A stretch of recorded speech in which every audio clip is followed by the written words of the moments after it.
De leur père, ils ont hérité du patronyme, des gènes, du métier. Mais le talent, j'en suis pas sûre. Et celui qui a vu le père n'a pas forcément envie de voir le fils. On en parle avec amour. Salut à toutes et à tous, bienvenue sur ma chaîne. Si vous avez vu les pères jouer, vous n'aurez sans doute pas envie d'aller voir les fils. Vous ne miserez aucun rang. Vous n'achèterez aucun ticket pour les voir jouer. Le but n'est pas de les dénigrer, mais je pense que même eux, ils auraient aimé qu'on ne sache pas qu'ils sont fils de footballeurs. Aujourd'hui, je vous présente le top 5 de ces fils de footballeurs comme papa, mais qu'ils auraient aimé sans doute que ça ne se sache pas. Parce que leurs maillots, même dans les brocantes, pas évident de les trouver. Ils les gardent en collection pour eux-mêmes, pour prouver aux générations futures, peut-être à leurs gamins. Vous voyez, j'étais footballeur comme papy. Tu laisses maman faire la vidéo, je t'en prie. Je t'en prie, je t'en prie. Top 5 de ces fils de footballeurs, simplement. Le numéro 5, c'est bien sûr Abdoul Ibrahim Ayou. Comme son nom l'indique, c'est le fils aîné d'Abedi Ayou au Pelé, le frère aîné de Jordan et André Ayou. Papa au Ghana, le Nania Football Club. Ensuite, il faut citer, c'est un défenseur, voilà, un arrière droit. En termes de club prestigieux, là où il est passé, s'il faut retrouver sa trace, on parlera de la Santi Kotoko au Ghana, un club qui est bien coté en Afrique.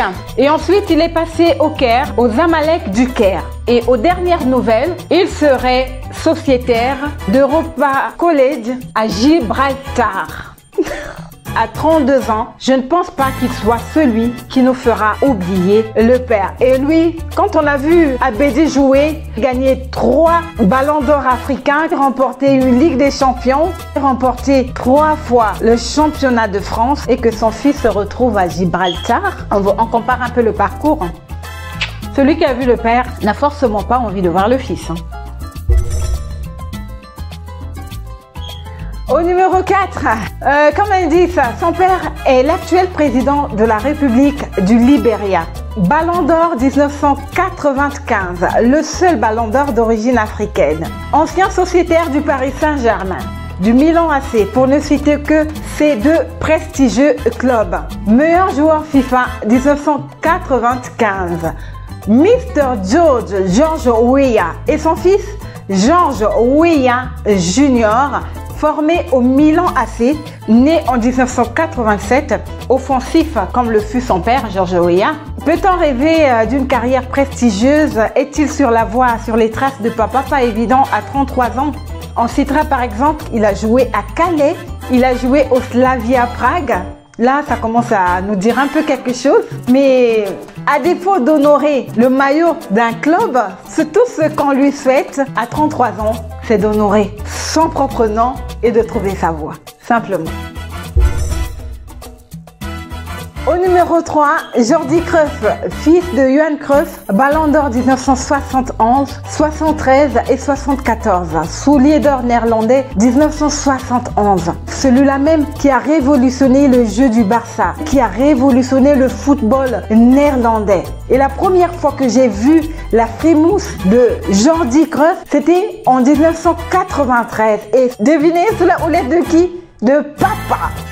Au FC Barcelone entre 1993 et 1996. Mais même sous la houlette de papa, c'était pas un joueur flamboyant, mais on le présentait comme l'un des futurs grands, l'un des successeurs de son père dans la sélection néerlandaise et dans le football mondial. Après, il s'est retrouvé en Angleterre, à Manchester United. Oui, plus rien, mais Jordi Cruyff est né en 1974. En tant que joueur de chant, c'est mort. Mais on a retrouvé sa trace en Équateur. C'est l'actuel sélectionneur de l'Équateur. Peut-être qu'en tant qu'entraîneur, il arrivera à se faire un nom. Wait and see. Au numéro 2 de ce top, Diego Armando Maradona Tinagra. Par le patronyme, vous savez, c'est le fils de qui vous savez, Diego Armando Maradona.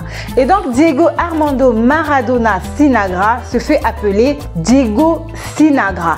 Et quand vous entendez Diego Sinagra en référence à l'autre Sinatra, vous pouvez vous dire c'est la future star italienne ou argentine de la chanson. Que nenni, c'est un footballeur. Il est né l'année où son père est devenu champion du monde pour la seconde fois avec la sélection argentine en 1986. Donc il a évolué avec les jeunes entre 1997 et 2005 au Napoli. Mais ensuite, je vous jure qu'il n'a fait que des clubs au nom italien imprononçable. Il n'y a même pas Atalanta dedans. Hein. Ah non. Et il s'est même reconverti au beach soccer. Il s'est rapproché de l'eau à travers le beach soccer, peut-être pour mieux couler. Mais ça, c'est pas moi qui l'ai dit. Hein. Le numéro 1 de ce classement n'est autre que Edinho. Et Edinho, pour ceux qui ne le savent pas, n'est autre que le fils de Edson Arantes do Nascimento Pelé, dit Roi Pelé, le summum du football mondial, le Roi Pelé. Et l'idée de génie que son fils a eue dans sa vie, c'est d'être un gardien de but. Et même là, c'est pas la réussite. Les cages, il aimait tellement qu'il se retrouvera dans les cages, enfermé pour une affaire de blanchiment d'argent de la poudre. Cette poudre qu'affectionnait un certain Diego Armando Maradona. Et donc pour cette affaire, Edinho sera inculpé, emprisonné en 2014 et à sa sortie de prison, cherchera à redorer son blason. Il encadre les jeunes de Santos au Brésil. Le but de cette vidéo, juste te faire comprendre qu'il y a certaines choses dans la vie qui ne sont pas transmissibles. Le talent, par exemple, n'est pas transmissible. Surtout quand on a eu un père qui a rayonné, dont l'aura a sublimé le monde entier. C'est pas évident de faire mieux que le père. Mais il arrive aussi au football ou dans n'importe quelle discipline de la vie que des enfants surdoués sur les traces de leur père fassent mieux que leur père. C'est des choses qui arrivent tout le temps au football. Mais ça, on reviendra et on en parle avec amour. Les chats ne font peut-être pas des chats, mais il arrive que les chats fassent des petits chiots galeux. Il est important que chacun puisse trouver sa voie. Des fois, dans certains métiers, le patronyme peut être écrasant, un lourd fardeau sur des frêles épaules.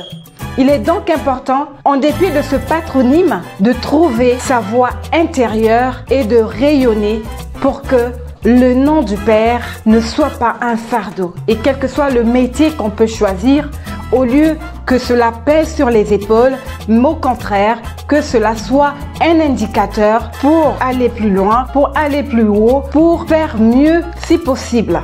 Et on n'est pas toujours obligé de s'identifier au Père. Il faut trouver sa propre voie selon ses propres aspirations, cette voie dans laquelle on s'épanouit, se retrouve et on est fier de porter non seulement le patronyme du Père, mais aussi de l'honorer à travers nos différentes réalisations. On en parle avec amour.